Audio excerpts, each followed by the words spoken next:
Bonjour, bienvenue dans les coups de cœur de la librairie Point Virgule.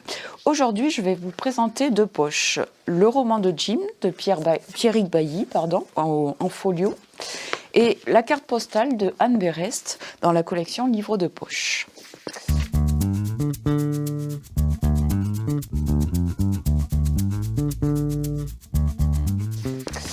Alors, le roman de Jim, c'est l'histoire d'un jeune homme qui tombe amoureux d'une femme beaucoup plus âgée que lui et qui plus est enceinte. C'est l'histoire d'une famille, d'un enfant qui va être élevé par ce beau-père, qui vont mener une vie simple, naturelle et joyeuse. Mais cette histoire, cette belle histoire, prend fin lorsque le passé refait surface. C'est ensuite une série de non-dits, de secrets, qui vont éloigner des êtres qui s'aimaient. Et pourront-ils se pardonner les absences, les silences ? C'est un roman qui vous subjugue par son écriture limpide. C'est un roman sur le sujet douloureux de la séparation, de retrouvailles hésitantes, de pardon possible ou non.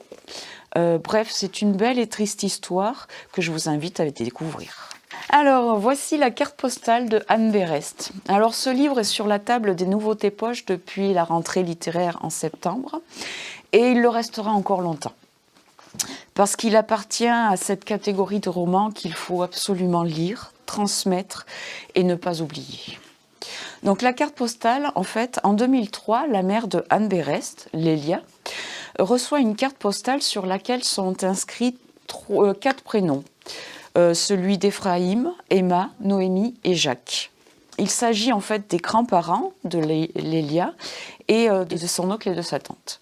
Si Lélia a mené une enquête sur la vie et le sort de sa famille qui sont morts dans des camps de concentration pendant la guerre, Anne, elle, va s'intéresser à la carte postale en elle-même et va chercher qui a écrit cette carte postale et a envoyé cette carte postale.